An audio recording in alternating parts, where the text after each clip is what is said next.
3 top 10 teams fell. We had one playoff contender just save its season. We are talking college football week 10, what happened this weekend, who are the winners and losers of this week, and we will unveil our Nitro CFP projections, playoff projections, what we think it's going to end up being. This is the Nitro College Football Show. I'm Burl. I'm Street. Like and subscribe if you love college football.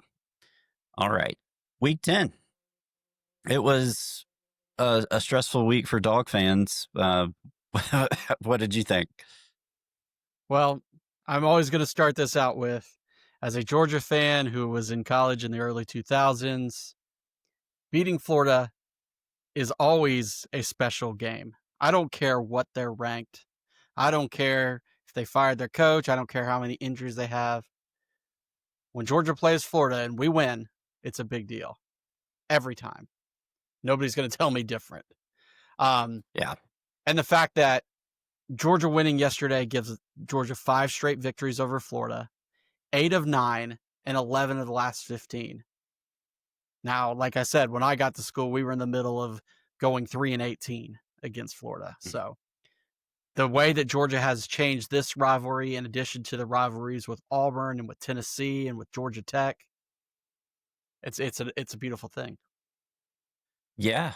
I mean, it was a great weekend for Georgia fans. If you want to think about how all of your rivals lost, you beat Florida, Tennessee lost, Tech lost, Auburn lost, And fired the coach. and fired the coach. And, you know, I'm glad we have Gunner instead of Beck. Yeah. If you consider that a rival too, our rival quarterback.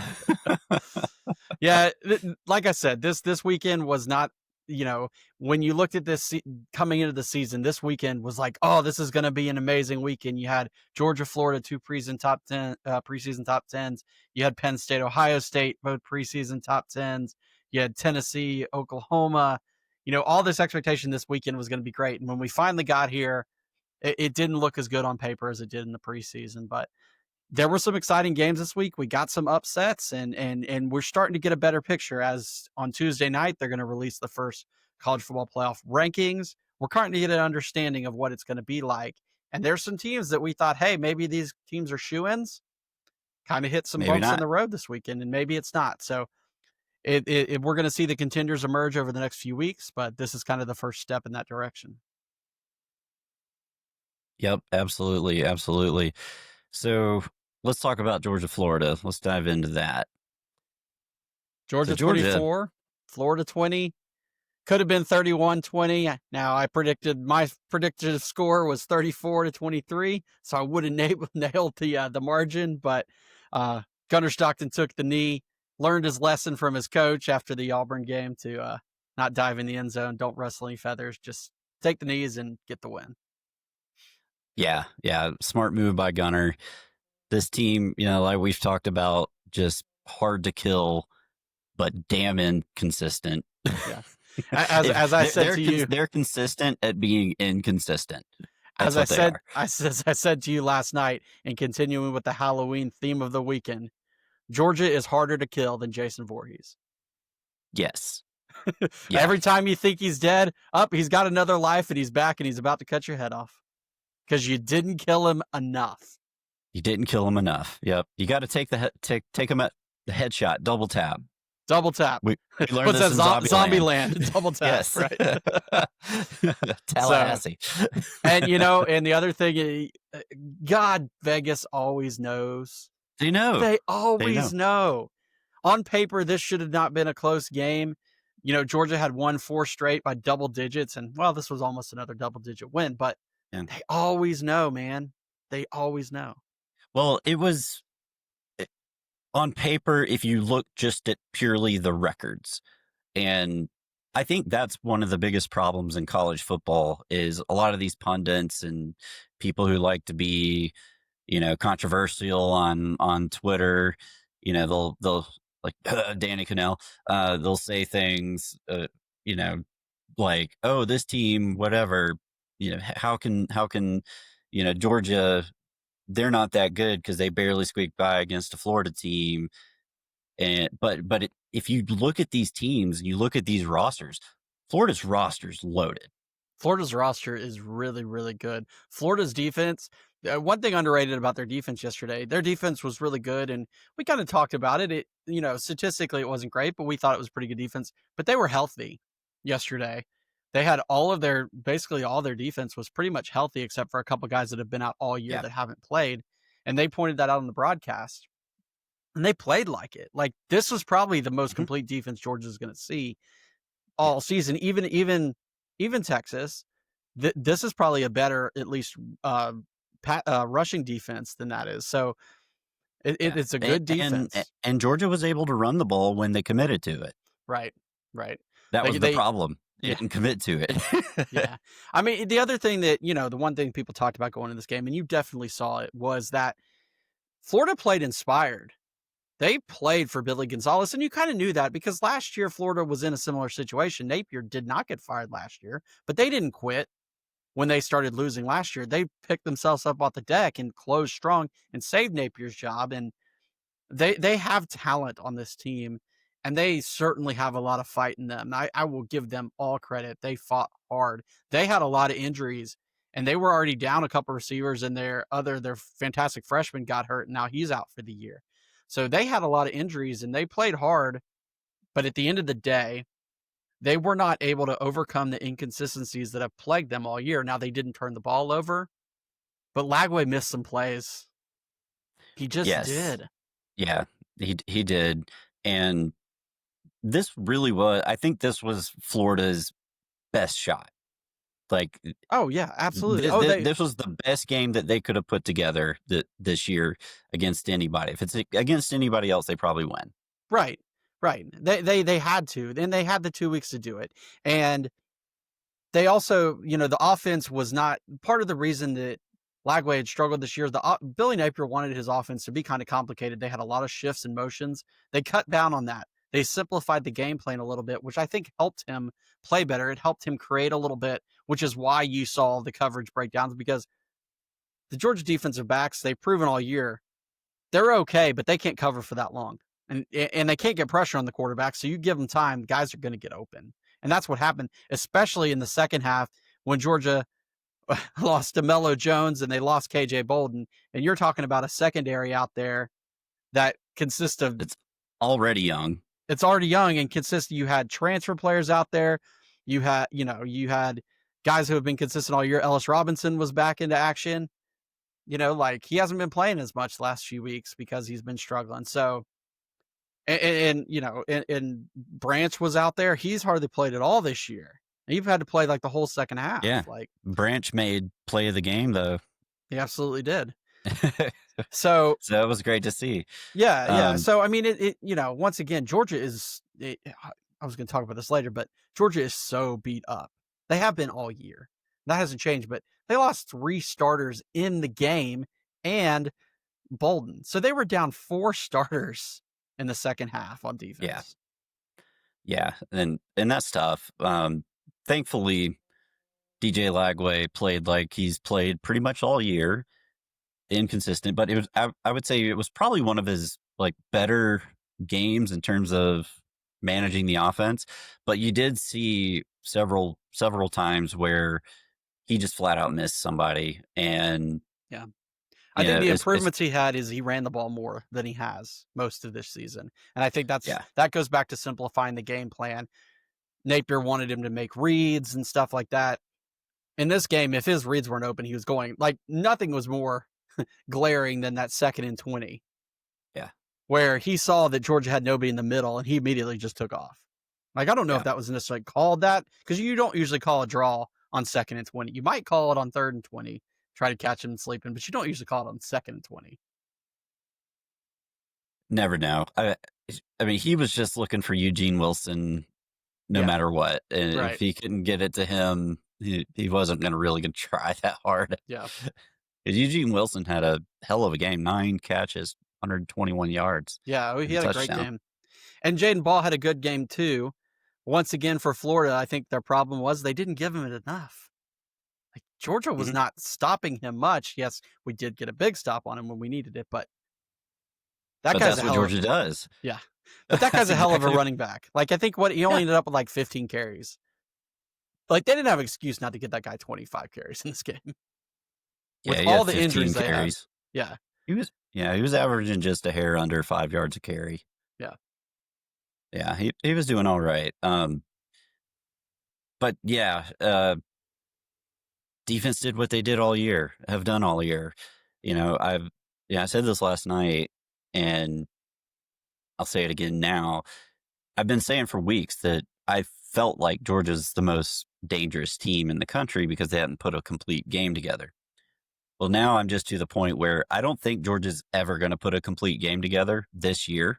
No. And what we see at this point in the season is what this team is. You know what this team feels like? And I know this is a national championship team, and I'm not saying that's this yet. But do you remember 2002 Ohio State? Oh yeah, They were not the best. They like slipped by games they shouldn't have won, stuff like that. But then yeah. they got to that championship game against that dominant Miami team, and they just beat them down with physicality and toughness, and kind of what this team feels like. You're right. They're not going to blow anybody out, but that keeps in line with what's going on in the SEC. Nobody's blowing anyone out in the SEC this year. No, Almost at all. no. Like there's a reason that if you look across the spreads on these SEC games, you're used to seeing like when there's like teams that are 1-4 in conference, they're 20-25 point spreads. Have you looked at the spread for Georgia, Mississippi State next week? What is it? It's 7.5. I mean, like, and it's not crazy. There are all No. these 1 and So 2 so score that close games. Like, so that means Mississippi State's getting 3.5 points just for being at home. right.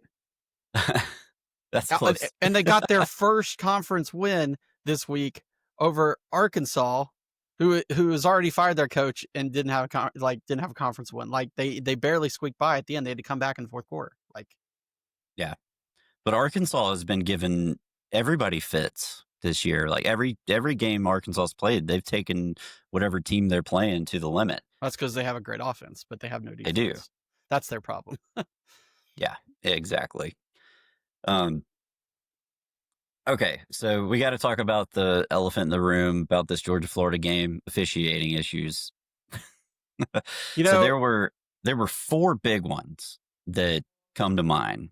The first was second quarter gunner clapping false start, the targeting call on KJ Bolden, the gunner fumble overturn, and then of course the incomplete pass there at the end. I would add in one more: the Lagway fumble that was Oh not called a yes. fumble.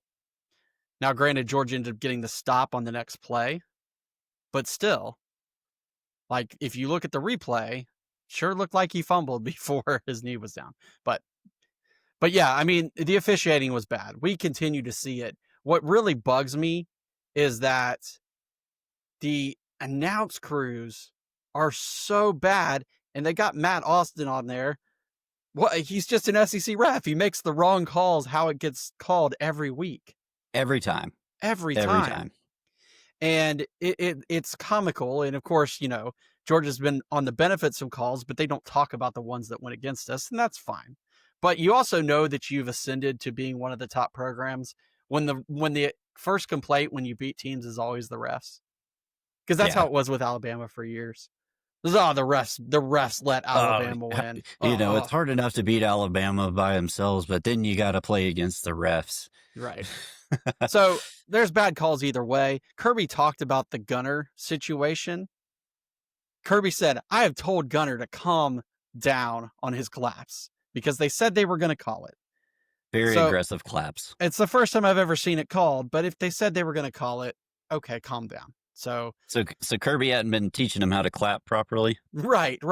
So here's the funny thing. The two of the most controversial calls in the game, I would say, are that one and the incomplete pass at the end of the game. Well, in both cases, the coach in their post-game press conferences both got asked, and they both admitted that, or they both said the calls were right. Billy Yeah. Gonzalez said the guy didn't catch the ball, and Kirby said, yeah, Gunner had been told not to do it, so it got called. Like, so everybody who's complaining, referees make mistakes. what they call on the field to overturn something from replay, it has to be overwhelming. If it's even controversial and they called it one way on the field, they're not going to overturn it. That's Yeah, why they it's changed got the to be indisputable. that's why they changed the wording. They either say it's upheld or overturned. That's it. They don't say it's confirmed. They don't say it's overruled. They say upheld or they change it. And that's it. And that's how it is. Refereeing sucks. Everybody pointed out on that pass they called incomplete. The very first replay, they showed that one from the back end where you kind of see his arms together and you can see the ball change direction and it looked like it hit the ground. They never showed that in the stadium again. They never showed it on TV again after the first time. It's like, what are you trying to drub the controversy? Yes. I mean, Yes, like, I don't know. It's I know. just, it, yeah, I'm so sick and tired of these SEC officials. It's just been it brings down the enjoyment of the game right. because they're so bad, It takes so and long. there's no accountability. I mean, other than the Auburn officiating crew that's the only time I've ever seen anything happen. Right, but you know what? Half the country thinks that because they suspended that Auburn crew, it was because they made the wrong call at the goal line, when I know actually the SEC said that the wrong call was not giving Georgia the touchdown. So exactly. it didn't even do anything. It actually made the situation worse because it had just ignited more people to be stupid. But Yeah. Okay, that's all I want to talk about when it comes to the officiating. yeah, About Georgia, though, I love how this team fights. Uh, the inconsistencies are maddening, but that's who they are this year. So Georgia fans, get used to it.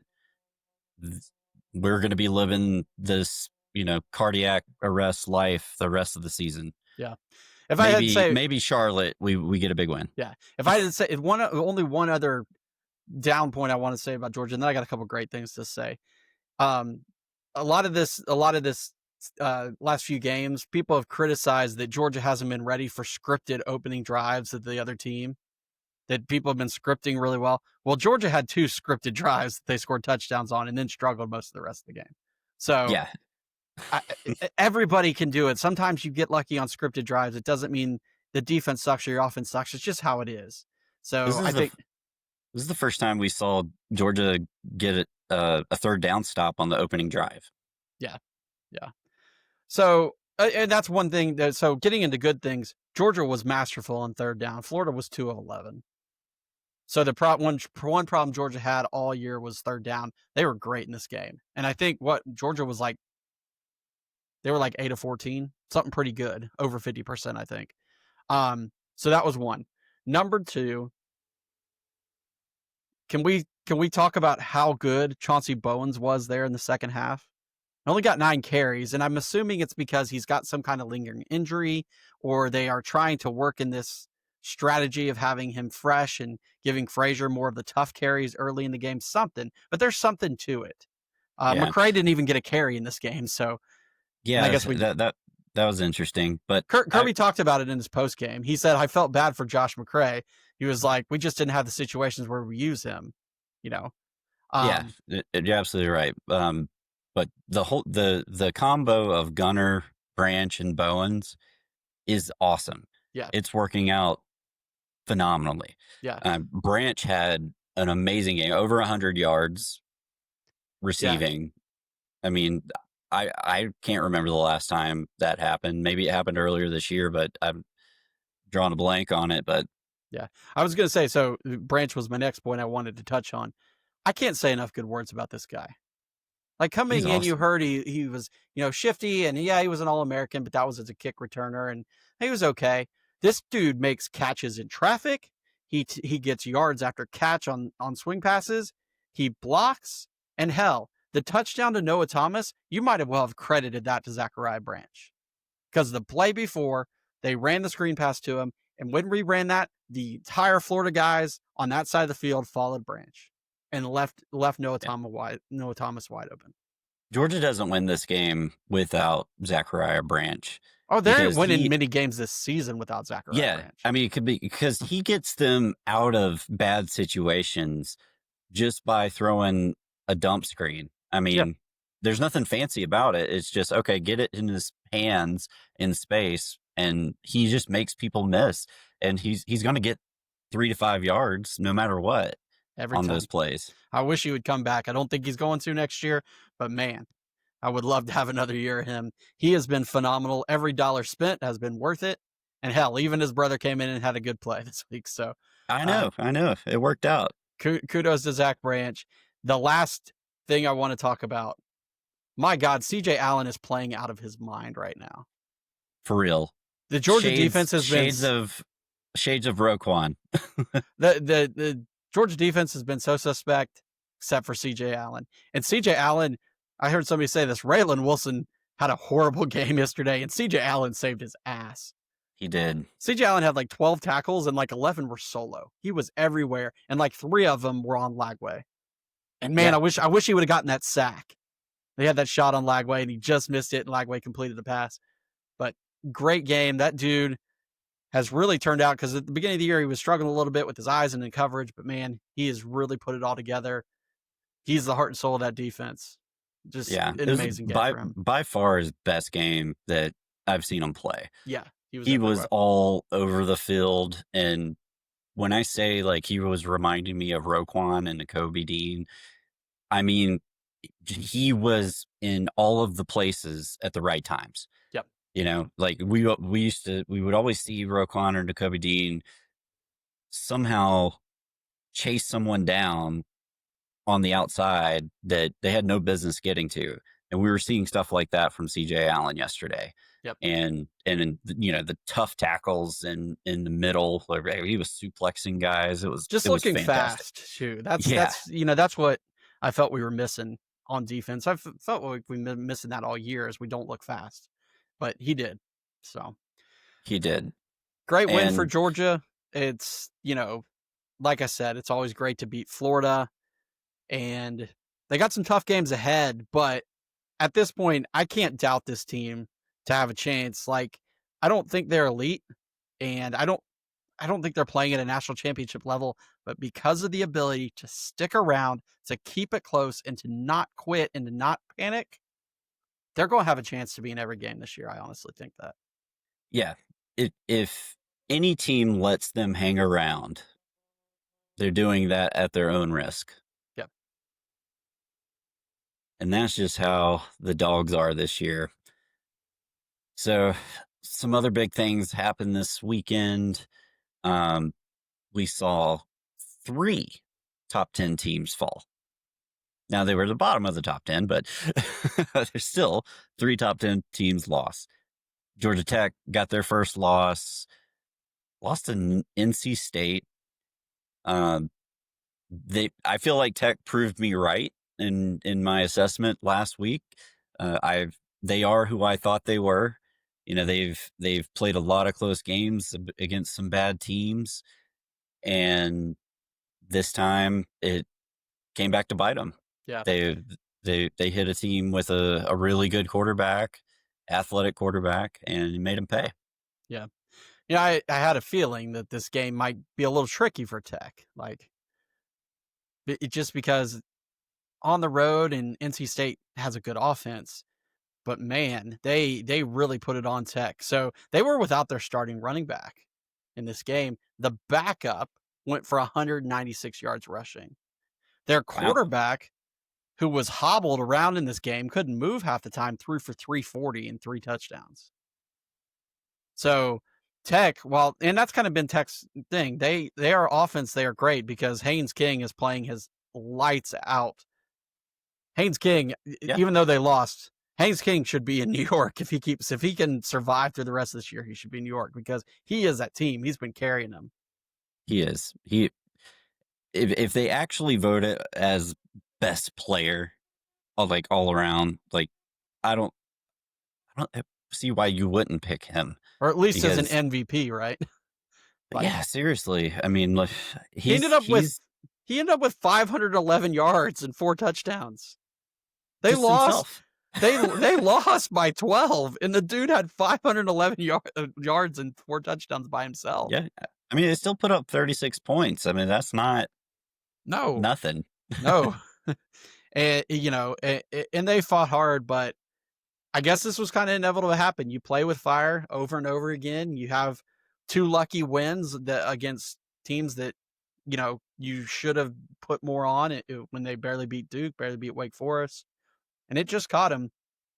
NC State is an interesting team too. NC State now has beaten Georgia Tech. NC State's also the only team that's beaten Virginia yet this year. Now it's interesting but the interesting quirk in that was NC State and Virginia played an out of conference Oh game. yeah, it was out of conference. And Yeah, so right now, that's not a loss for Virginia in their conference record. So Virginia is undefeated in the ACC right now. But that's NC State is hilarious. the spoiler of the year. And what's really interesting is the ACC race is crazy. Virginia's It 5 really and is. 0. Virginia's 5 and 0, but there are 5 other teams with just one loss in conference. Yeah, the ACC is interesting. It's competitive. Yeah, it's super competitive, and I feel like the national spotlight or the national media should give the ACC a little more credit because we talk about this for the SEC all the time. You know, we were just talking about it a little while ago. Close 1 point game, one possession games. Well, you're seeing that in the ACC as Yep. well. I mean, it looks very similar in terms of like records when you compare it to the SEC. Yeah. And you don't really see that in the other conferences. It's usually 1 or 2, 3 teams at the top, and that's it. Yeah. But I think Georgia Tech's still a good team, and they're going to give Georgia everything they can handle Oh, on Black absolutely. Friday. You know what? I think they're almost more dangerous now that they have a loss. Of course they are. Like, Of course they are. like Absolutely. there's more motivation even. Yeah, Ohio State last year. I mean, Yeah. Yeah. uh, another big game was the Texas Vanderbilt game. This was a great game. This is one of the best games of the year, honestly. It came down to the wire. Um, but the thing that I keep thinking about right now, watching that game, Texas might be back. It's it's funny that this game ended up that close, right? Because it took Vandy scoring 21 points in the fourth quarter to make it a game. And Vandy really should have gotten that last onside kick. They Like had it in their it hands. was Oh my there. gosh. Like if the guy could just turn a little bit. Um, Texas got out to this lead and just kind of sat on them. And then all of a sudden, Vandy and Pavia just came to life. They got that long touchdown and 2 other drives, and they kind of That last drive starting out on like the 1 or the 2, and you get 4th and it was 19. 4th and 19 at their own 2. Yeah. 4th and 19. I mean, I saw that play and I was like, holy shit, that Why was why was nuts. that guy that wide open? Like he was only 15 yards down the field and he had to get the last few, but why was like did Yeah. nobody cover him? No. And then he juked some people out, but it was like the slowest jukes of all time. Oh, was it the tight end? I can't Yeah. remember who caught it. I But think so. yeah. So, But that drive was amazing for them yeah. to go from their 98 yards, however long it was, from a 4th and 19 to a touchdown. I was impressed. I was amazed that Vandy impressed. They're a real legit team. Yeah. So Pavia finished with 365 yards passing, 3 passing touchdowns, 43 yards on the ground, and another rushing touchdown. So he ends up with 408 yards and 4 touchdowns as well. Another Herculean losing effort, much like what we saw at a Haynes King. Yeah. On the Texas side, though, you got to like a couple of things. This was Arch Manning's best game. Yeah. He was quite Absolutely his best game. questionable all week. He joked after the game. He was like, maybe I needed the concussion to get better. But you know what? That's what I thought too. You know what though? It started out well for them. That 75-yard touchdown on the swing pass to Ryan Wingo, which Manning almost screwed up because he didn't really throw it that good. But Ryan Yeah. Wingo, they've been waiting for him to get going. Now people forget that this guy was the number 3 receiver in his class because he's behind a couple guys named Jeremiah Smith and Ryan Williams. This dude is a phenomenal 5-star player, and If He's a problem, that's for sure. Yeah, they've got receivers. The Texas defense, which has continued to be strong all year, 6 sacks, 10 tackles for loss. Yes, they bled like a sieve there in the fourth quarter, but you're starting to see them kind of mold back around into what they were late in the year last year. They can get the offense. Now, the only thing they're still missing is their running game is still not got going. I think they were under 100 yards rushing in this game. So they They still they haven't gotten they that. hit exactly 100. Okay. I knew it wasn't much But ahead, why? but I mean, Wisner had they committed to it. He had 18 carries for 75 yards, so not too bad. But going back to Wingo, man, that is a great way to pad your stats as a quarterback when you can just drop it off in the flat and it goes for 75 yards yeah. Oh, there's because nothing on better than that. looks great as in the box score. Yeah. You remember the Texas Tech run and shoot offenses and or Hawaii, like they didn't throw the ball a lot down the field. They never ran the ball. They just, Just kept throwing extension it. extensions of the run game, right? Hmm. Yeah. So after watching what Texas has been able to do the past couple weeks, and kind of get back into their on the right track at least. Now I'm starting to worry about him a little more as a Georgia fan, especially what we saw out of Ryan Wingo. Although he only had 2 catches Yeah. the whole game. Yeah. I mean, I've I'm before the year I thought Georgia was going to lose that game to Texas. I had that picked as I had Georgia going 10-2. That was one of the losses. Them not looking great, them dropping that game to Florida. Well, now look at it this way. The only losses they have are to Ohio State, who has murdered everyone. And that was 14-7 with no offense on the road, and to Florida, who, as we know, has a pretty dang good defense. So the thing with Texas is the reason they were preseason number 1 is that they had a lot of stars coming back on defense. They had a quarterback that people thought was going to be great. Well, if he's rounding into, I don't think he's playing quite at Diego Pavia level, but No. but he's playing much better. He's got 2 straight 300-yard pass games under his belt. They're getting it going. If they can get their running game going, if their offensive line, which was so poor early in the year, starts to be cohesive, Yeah. then they're a problem. So now, like you said, Georgia game in 2 weeks. They've got a bye. Of course, they have a bye to rest up for Georgia. Well, Georgia's beat to hell, and yeah, so it'll be But at least it's at home for Georgia, right. because for Texas, this was their first home game in like a month. Yeah, So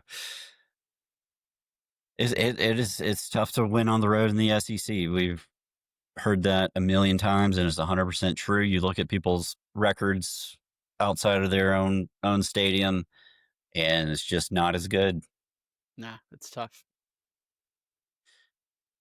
All right, so let's talk about the other top 10 team, Miami. They go all the way to Dallas to get beat by SMU, or the Dallas area, I should say. Yeah. Well, hey, SMU wears D on their helmets. Um, not a ton to say about this game.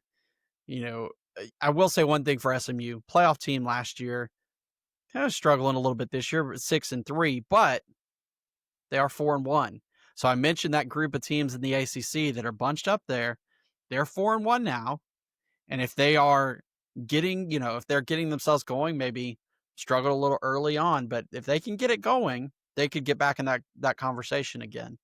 But I think at the end of the day, I think the main thing that people want to talk about is Carson Beck. The Yeah, the the 2 interceptions in this game, but the horrible interception in overtime. Pressed on it after the game, kind of said, "Oh, they call the plays and I just run them." Kind of the same attitude, that we're seeing from him. And people early in the year were kissing up, Georgia messed up, they fumbled, all this stuff. Carson Beck's got 9 picks. yeah, yeah. And I saw a tweet. It was right at the same moment Gunnar Stockton threw a touchdown. Carson Beck threw that interception to lose the game. Crazy. Crazy. I mean, if anything, people should be looking at Kirby and say, "Why didn't you play Gunner last year?" Right, right. So for a Miami team that some thought was the number one team in the country a few weeks ago, they are 2-2 in conference, and because there are so many, you know, teams in the ACC that are competing for that top spot, I don't see a way for them to get back in the conference championship race. And at 2-2 Yeah, in conference, I don't see how they can make the playoffs. I think they're out. I think they are too. I think they're yeah, they're eliminated. There's just too many other teams in front of them in the ACC that have better records or they lost to them. Right. So pair that with having multiple losses, that's going to make it really hard to get an at-large bid. I mean, they do have some really good wins that Yeah, they can tout. but I think that makes it tougher on the ACC because Miami had these good out of conference wins that looked good. These other teams that are bunched up there at the top don't have great out of conference wins. They don't have tougher schedules. And so I No, think Miami getting bumped back actually hurts the ACC in their quest to get more than one team in the playoff. This it actually does. opens the door for the Big 12, who's got a couple of strong looking teams at the top to potentially get two or heck, maybe even a third in the playoff.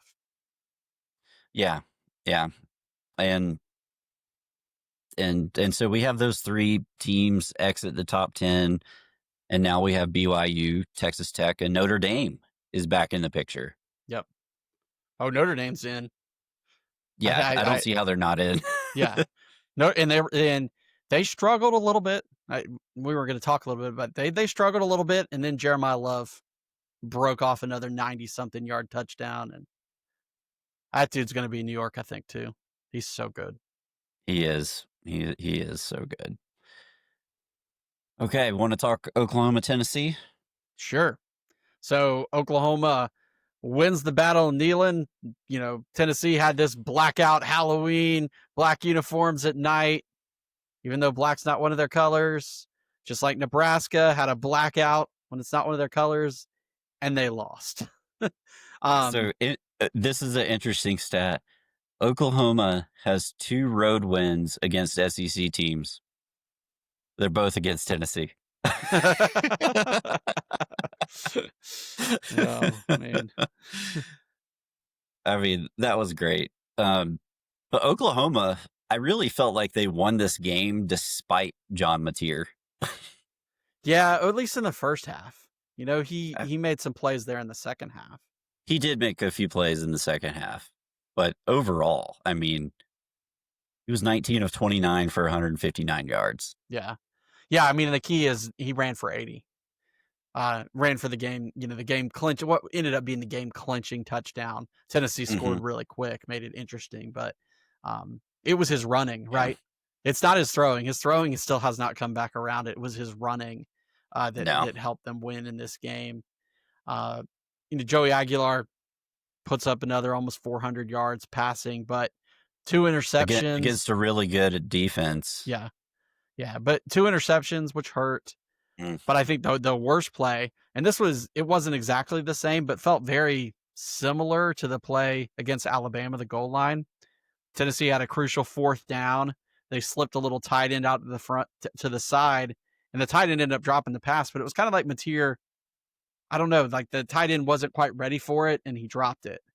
It's similar to that little pass on the goal line to the tight end against Alabama. It's just like something about the guy's open, and you just got to hit him there, and he messed it up. And you know, Tennessee dominated the first half of this game, but they were losing 16-10 at half. It was like 255 yards to like 80 at halftime, but they were losing.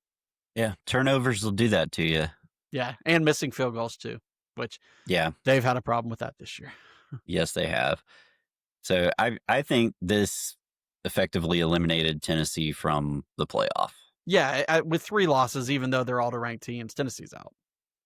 Yeah, I believe so. Oklahoma stays alive, but they've still got Bama, they've still got Missouri, and they still have LSU left on their schedule. I don't see how they make it through all 3 of those. Not with how they're playing, you know. Yeah, yeah. Did they have to go to Alabama? Yeah, I think so. I think it's at Bama because yeah, it Oh is yeah, because they played in Oklahoma last year when they upset yeah, Bama last year. Yeah. yeah. So they could probably lose 2 more games this year. Oh, easily. Bama, Missouri. Well, they could lose Hmm. at LSU. They could. Yeah, it's on the road. You never know.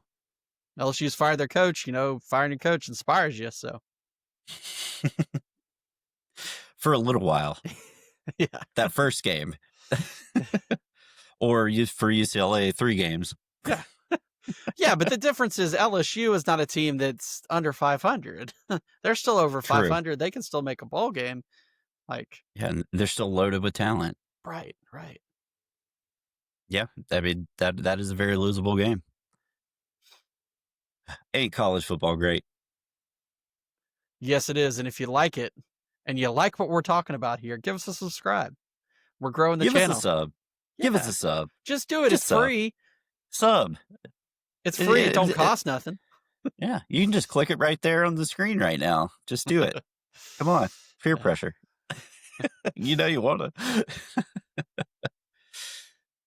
All right, let's wrap up a little bit on week 10. Just some we'll call them quick hitters because it's football. We like hits. We like swing passes to Zachariah Branch. Yes, exactly. So Ohio State took care of Penn State. It was kind of close there for a minute, but then Ohio State just put the foot down. Yeah. Shut out Penn State in the second half. Held that dynamic rushing duo to 95 yards on 27 carries. I Got think away with the targeting. yeah, I was going to talk about that. So Caleb Downs made a play that was the most egregious targeting I think I've ever seen. Even the night on TV, the announcer or the rules analysis they had for Fox was like, oh, that's the reason they put the targeting play in, and then they waved it off. And then, of course, like 2 plays later, Caleb Downs gets an interception that ends the Of drive. course. Um, Yeah. but what are we even doing? That one gets, waved off, but the one on KJ Bolden, which yes, you could say is targeting, but the guy turned his head into him, gets called. Like, I don't know. What is targeting? Who is it? Barrett Salee always weekly text that says what is targeting. I don't Who know, but knows? for Ohio State, one thing I'll point out, Julian Sand, man, it continues to have a fantastic year. I think Yeah. he was like He's 23 lighting of it up. 26 in this game for 316 yards, 4 touchdowns, had a crazy touchdown pass to Jeremiah Smith on the goal line. They're rolling. Their defense is rolling, shut Penn State out. They're still They're the man. doing what top teams do. Yep. Defending national champs. Yep.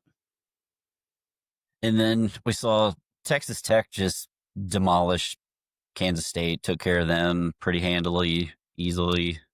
That Yeah. was a really good win for them. Yeah, similar to how they kind of beat up Utah. It was close. It was back and forth. Kansas State was answering a little bit.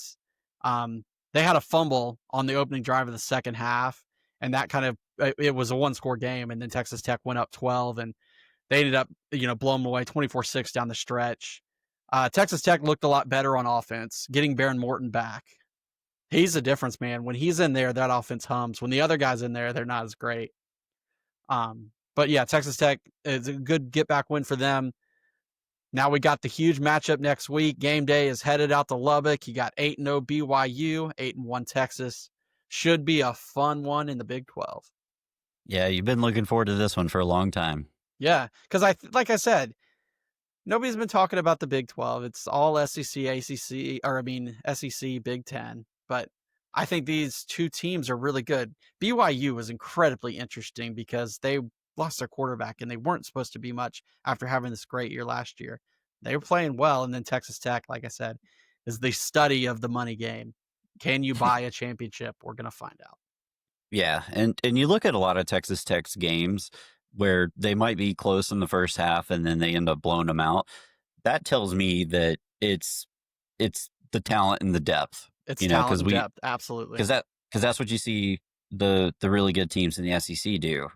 Or at least they just look used at to do Georgia. when they Yeah. had the depth advantage. Now, Yeah. not so much, but But I mean, it's very reminiscent of that. It's like, okay, they're gonna get their best shot in the first half, but then ultimately, just can't hang. Yeah.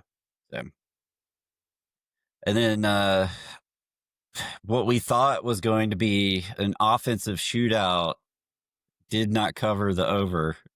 We thought it was going to be passing game versus rushing game, right?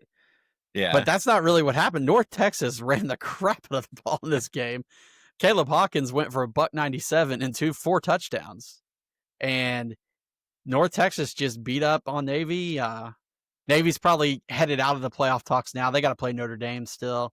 But North Texas, they've got a shot. They're going to be one of those teams probably making it to that American Conference Championship game. You still got Tulane, South Florida, Memphis, all those kind of hanging around still in that conversation. So it'll be interesting. And then, that's kind of the focus of the G5 potential playoff teams. But I think UNLV is also sitting out there with one loss as well in whatever the WAC or Mountain West or whatever conference they're in these days. So North Texas, the Mean Green, marches on. I love it. I love it. And Utah just demolished Cincinnati. So maybe that Utah defense is It's good. It's good. Yeah. And when we It talked lives up to about the hype. Cincinnati and how they were, crazy offensive numbers, the quarterback, whatever, 25 touchdowns, 1 interception, whatever, but they had not played anybody. And literally they had not played anybody like 87th strength of schedule in the country. Yeah. They just got exposed. Utah's a really good football team. Their only losses are to Texas Tech and BYU. So Yeah. they are an interesting team because if they win out, they've also got 2 wins over ranked opponents now. So they're an interesting team in the conversation, as a potential third team in the Big 12 making the playoff come the end of the year. Yeah, it is totally plausible. USC took care of Nebraska. Unfortunately for Nebraska, Dylan Raiola broke his tibia, so he's out for the year. Yeah, and it's Nebraska continues the streak, 29 straight losses against ranked opponents.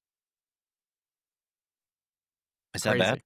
Yeah, and their defense was playing well. They kept USC's crazy offense in check. They did. And the only thing for it wasn't the pass game. It was running back King Miller, who ran for 129 yards, got the game-winning touchdown in the fourth quarter.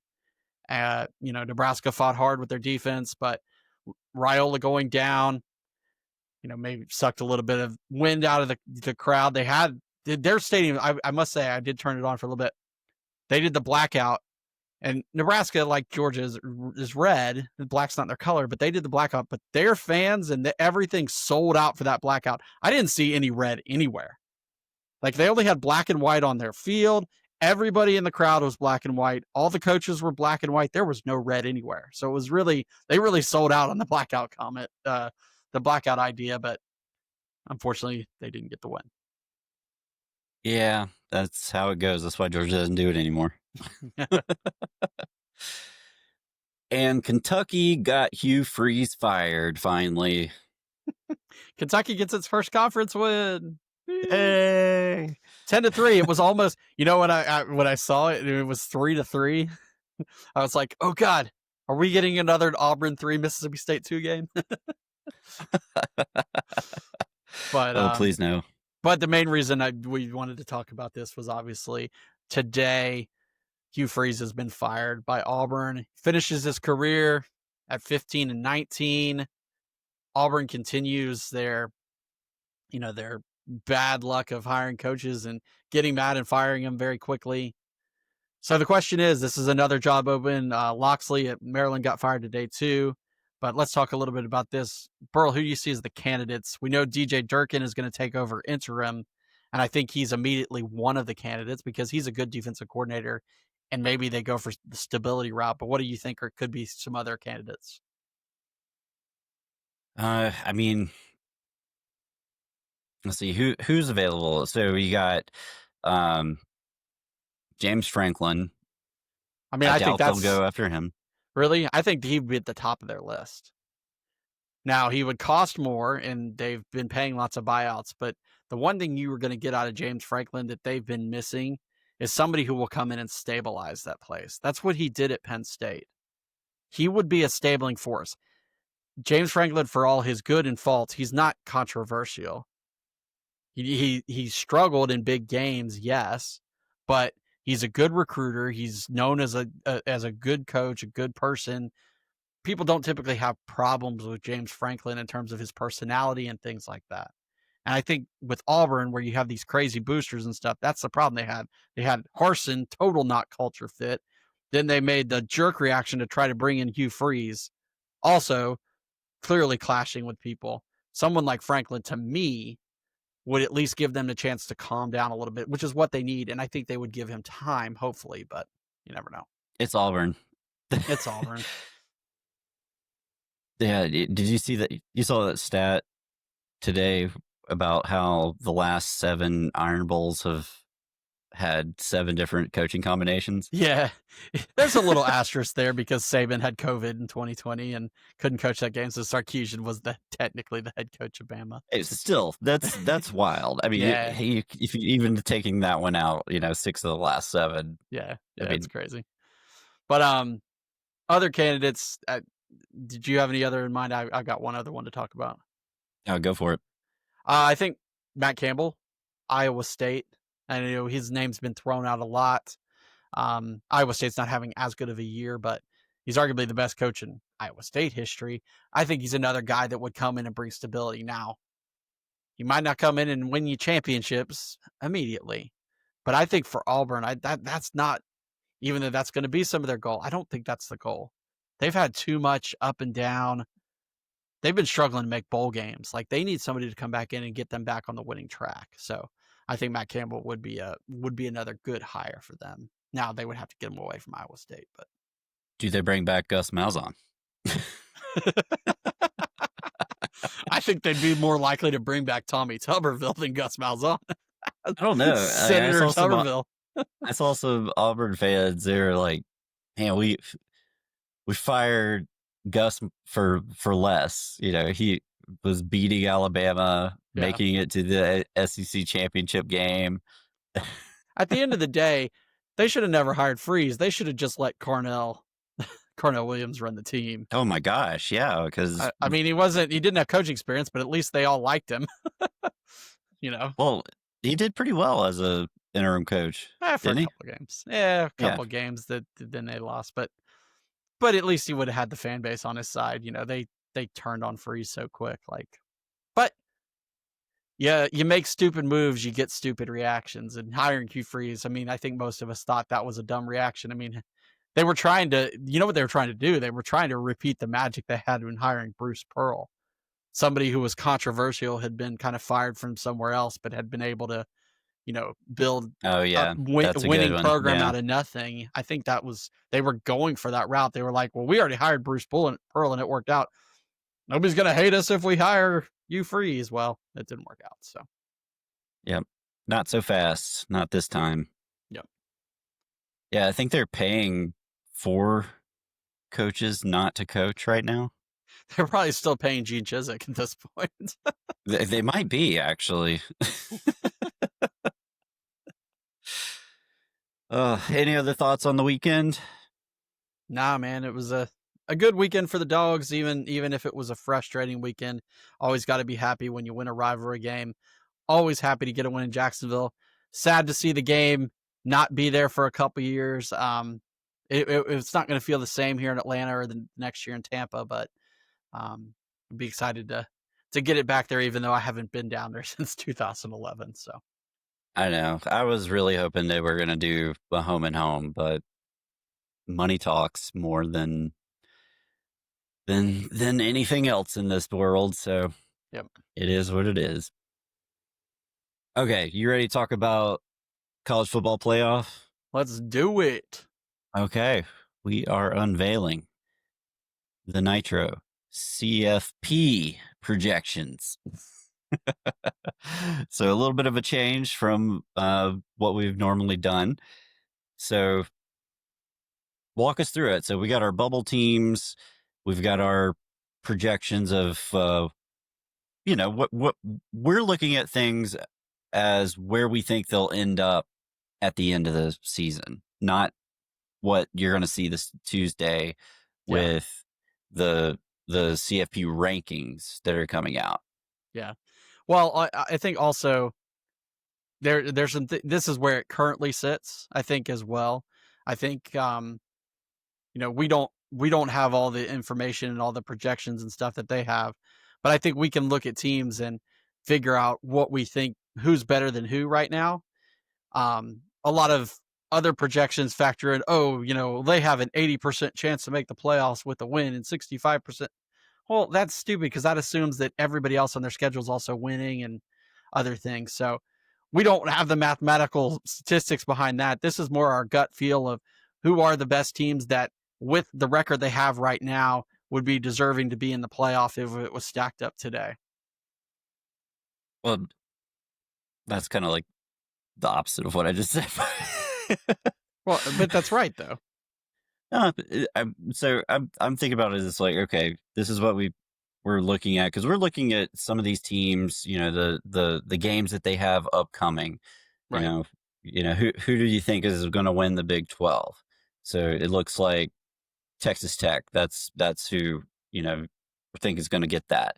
Yeah. You think your group of five is going to be North Texas, Right. and Yeah. Yeah. Yeah. I maybe mean, Georgia Tech wins the ACC. right. Right. So let's talk about it. Let's talk about what we Okay. got here. And we did not project out after this is just the first round. Yeah. Yeah. We're not projecting out winners or anything like that. Yeah, and I don't want to have to change the graphic that much every week. So, No, I think that the top four. I think if you ask anybody, I think these will probably be the top four when the playoff rankings actually do come out. This is one area that we will match. What's going to ultimately come out? Ohio State at one. It's a no brainer. To be the man, you got to beat the man. They're still there. They're looking strong. Uh, Another impressive win, shut out Penn State, even though, yes, Penn State shut them out in the second half. Two, Indiana, um, outside of Ohio State, probably the most impressive looking team in terms of just bludgeoning people to death all year. Texas A&M, undefeated in the SEC, some good wins, playing good yeah, ball. And then probably going to Alabama. see A&M and Alabama in the SEC championship, and we know that the committee doesn't punish the outcome of a championship game like it was in the past. Right. So whatever the ranking is at the end of the season prior to the championship, they're going to honor that Yeah. ranking. Yeah, and also, that's a change this year. It's rankings, and it's not based on conference champions are the only ones who get that bye. So it's just the top four Exactly. teams in the rankings. So that is a change this year. Now we did also factor that in that, like you mentioned, we have one group of five team in here. So we did mention, we did kind of keep it in the conventions of what it is this year. Exactly. So A&M, Bama, one of them's going to win the SEC. I think whoever loses that game, I don't see them dropping beyond where they're at right now, unless I don't see them yeah, dropping below. If they hold serve, which right now I think they probably will be favored at least to hold serve through the end of the season. Those will be your top four. yeah. So then that gets us to the at-large bids. So, well, I guess one isn't really at-large. It's the group of five team. Right. So we're thinking that North Texas is probably going to be that team. Yeah, it could be any one of those other teams that we mentioned before competing for the American Conference Championship. North Texas is up there right now, uh, based on them beating Navy this last weekend. You could have a possibility of a school like UNLV. Obviously, you had Memphis who knocked off South Florida last week. They're in that conversation too. Yeah, and then we have them playing Georgia. Georgia gets a home playoff game. I think I I think Georgia wins out. the rest of the games this year, if I gun to my head, have to pick, I think that they went out. But even if they lose another game, I don't think they come in at 5. Right. Yeah. It's interesting because if they lose another game, the teams that would probably be most likely to beat them would either be Texas or Georgia Tech. Now, if it was a Texas team beating Georgia, you might see a Texas vault up in there, but you would probably see a team that we have at 11, Vanderbilt, probably move back because Texas Yeah. holds the win over them. So it could be a little bit shifting in there, but as it is stands right now, Georgia at home will probably be favored in that game. So that's why you would see a Georgia there. Yep, yep. And then at the 9-8, we've got Notre Dame. They're gonna make it. Yeah, There's just no way they don't make it. they're going to And rise. Miami losing hurts them a little bit this week, but USC won. They've got a game against Navy next week, so that'll help boost their strength of record. They don't have a ton of impressive wins, but right now USC but I think is their but only. they've been winning impressively. Yeah. Well, they just look better. They've gotten that offensive going. The defense has got going. They're going to be in. Like I said, they keep winning. They're going to be in, no doubt. Yeah, and then Texas Tech, they'll probably win the Big 12. So if they do win the Big 12, do you do you think we should put a BYU at 11 instead of I, Vandy, or I, even 10? it's an interesting thought, right? Vandy's losses are to Alabama and Texas. Um, you know, so and those were road games, right? So uh, I don't know. That would be a question, right? That would be a debate. And I guess it Hmm. depends on how BYU handles the rest of the season if they lose here. They obviously do have a win over Utah, who we've got down there as well.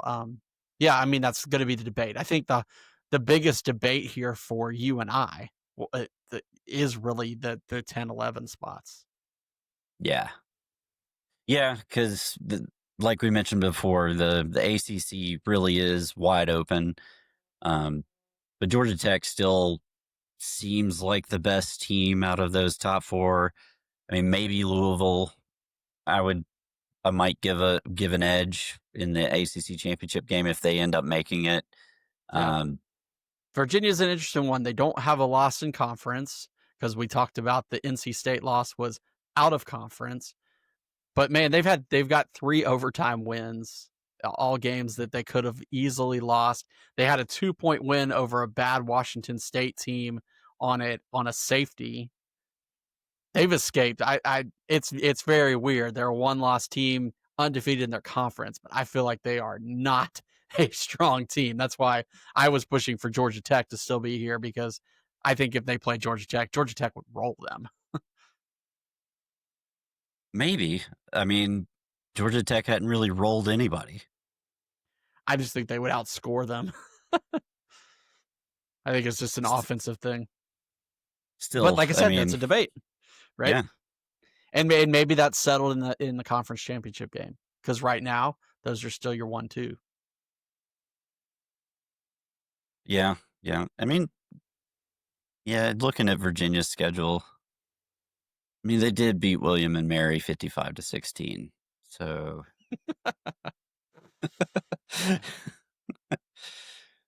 okay, and then so we'll go with Georgia Tech as your ACC champion, and then yes, Oregon's not going anywhere. They're not gonna. They don't have to play in the Big Ten championship game, just like Georgia doesn't have to play in the SEC championship game, which I think is a good thing, considering what happened last year. And same for Ole Miss. I mean, Ole Miss just keeps chugging along. A lot of people still have Ole Miss as in their top 5 Yeah, over Georgia, which perplexes my mind. I don't know how that works, but yeah. Looking at this, whoever it is who has to go play at Oregon, that's going to be a tough ball game. All the way out to the West yes, Coast. Uh, that time of year, that's going to be a tough ball game. And if you look at these, I mean, all of these are at least central time zone and farther. So you're going to be traveling thousand plus miles just to get there. Some teams, I mean, my God, you're coming from Virginia. I know. I was to, about to say, like, what if you're Virginia and you have to do that flight? I mean, BYU is kind of close, but that's about it. Yeah, yeah, So yeah. it'll be fun. Tougher We'll than. see Tuesday night. I'm sure there will be 1,000 debate shows, and this is just kind of how we thought it would stack up right now. So Yep, yep. And we'll keep rolling this out till the end of the season, and let us know what you think in the comments. Where do we get it right? Where do we get it wrong? Are we idiots? Yes, we know that is true. yeah, but we're really, really hard to kill. Really hard to kill. Yep. I love it. So I love it. thanks for tuning into the show tonight. We appreciate everybody who's been joining us. We had our biggest week ever last week, so we appreciate it. And until next time, I'm Street. I'm Burl. Go Dogs. Go Dogs.